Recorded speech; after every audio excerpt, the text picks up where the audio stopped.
Hey guys, welcome back to my channel. मैं वंदना राव आ गई हूँ आप सभी के सामने एक नए टॉपिक के साथ। सबसे पहले सलाम, नमस्ते एंड सत श्री अकाल टू ऑल ऑफ यू। तो कैसे हो आप सब? तो सबसे पहले आप ही ना ये वीडियो देखो प्रेमानंद जी महाराज का, उसके बाद में हम बात करते हैं। जी एक आए थे, कह रहे वो पंडित जी ने बता दिया कि मतलब ये मेरे बेटे की अल्प आयु है। कह रहे तब से मैं इतना हो गई हूँ डिस्टर्ब। इन बातों से हमें लगता है बचना चाहिए, इन बातों से बचना चाहिए। भगवान का भजन करो, धर्म से चलो, कोई तुम्हारा बाल बांका नहीं कर सकता। हर विपत्ति को ताल ठोक के निकल आ जाए। क्या होता है हमारे साथ जब ये बात हमको पता चली, मान लो हमने किसी को पंडित को कुंडली दिखाई, हमें ये बात पता चली कि इसके अल्प आयु है। अब हमारे दिमाग में वो चीज़ बैठ जाती है। अब वो बैठने के साथ क्या होता है कि हम बार बार उसी के बारे में सोचना स्टार्ट कर देते हैं, थॉट करने लगते हैं, विजुलाइज करने लगते हैं कि यार हाँ, ना चाहते हुए वो चीज़ें होती हैं, क्योंकि हमारे अंदर वो डर बैठ जाता है। और जो चीज़ का डर होता है जितना ज़्यादा, मैनिफेस्टेशन की जर्नी में वो चीज़ बहुत पहले कंप्लीट हो जाती है।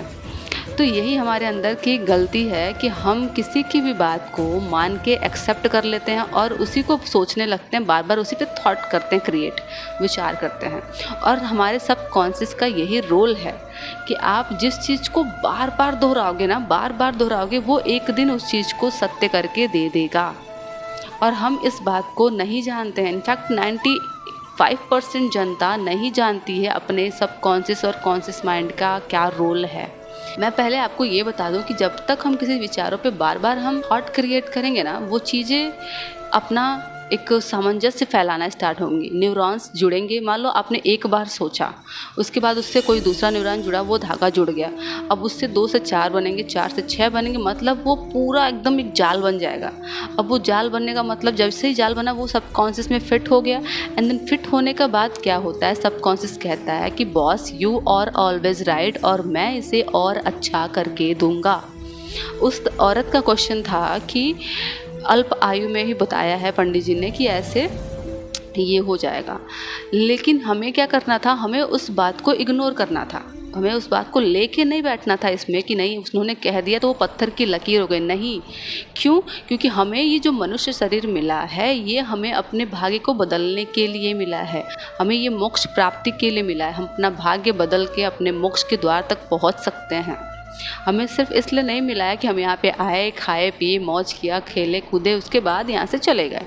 ना बाबा ना, बिल्कुल नहीं, ऐसा नहीं करना है। हमें यहाँ पे आने का कुछ अलग मकसद है। हमें अगर आपको अपना मकसद नहीं पता है तो खुद से पूछिए कि क्या मकसद है मेरे यहाँ आने का, मेरा यहाँ पे वर्क क्या है, मैं यहाँ पे क्यों हूँ, क्या करने आई हूँ मैं यहाँ पे। क्योंकि मेरा यहाँ पे घर नहीं है, ये पृथ्वी से मुझे जाना है। जितना शाश्वत सत्य ये है कि आप यहाँ पे आए हैं, वही शाश्वत सत्य ये भी है कि आपको एक दिन यहाँ से जाना भी है। तो हमें क्या करना, हमें किसी की बातों पे ज़्यादा विचार नहीं करना है। कोई कुछ भी बोले, आप अंदर से ये रखो कि ईश्वर है, सब कुछ अच्छा करेगा। विश्वास ऊपर वाले पे रखो। इसके पहले मैंने एक वीडियो बनाई थी विश्वास के ऊपर, ये वीडियो आप देखना, आपको खुद क्लियर हो जाएगा कि हाँ, एस्ट्रोलॉजी से भी ऊपर कोई चीज़ है तो वो है द लॉ ऑफ लव, ईश्वर से प्रेम का नियम। आपको आपसे बेटर कोई भी नहीं जान सकता है। तो आप पहले बातों को समझिए कि क्या ये सच है, ये गलत है। अगर कोई क्वेश्चन करना भी है तो वो खुद से कीजिए ना, आप किसी और से मत। क्योंकि आप जैसे ही खुद से क्वेश्चन करना स्टार्ट करते हो, आपको जवाब भी मिलते हैं। किसी भी इंसान के थ्रू मिल सकता है जवाब, कोई पर्सन के थ्रू मिल सकता है, किसी वीडियो के थ्रू मिल सकता है, किसी न्यूज़पेपर में मिल सकता है। आपको कहीं से भी यूनिवर्स जवाब जरूर देता है। तो खुद से क्वेश्चन करना शुरू कीजिए, खुद से पूछिए, क्योंकि आपकी इंट्यूशन पावर जितनी हाई होगी ना, आपको हर चीज़ का आंसर मिलेगा वहीं पे। मैं ये नहीं कह रही कि न्यूमरोलॉजी पे विश्वास मत करो, एस्ट्रोलॉजी पे विश्वास मत करो, विश्वास करो, लेकिन जो चीज़ें अच्छी हैं उसको लेके चलाओ। लेकिन जो बुरे हैं, जो आपके लिए नहीं है, आपको नहीं चाहिए, उन सारी चीज़ों को वहीं पे छोड़ दो, उसको लेके घुमाना नहीं है। क्योंकि ईश्वर जो करता है ना, अच्छा करता है। आपको मनुष्य जन्म दिया है तो आप अपने जो लिखे गए भाग्य है ना, उसको चेंज कर सकते हो। आप भाग्य को बदल के एक नया भाग्य बना सकते हो अपना। तो ईश्वर हर चीज़ कर सकते हैं, तो आप सिर्फ और सिर्फ ईश्वर पे विश्वास रखें। एस्ट्रोलॉजी से भी बड़ी कोई चीज़ है तो वो है ईश्वर, जिन्होंने हमें बनाया है।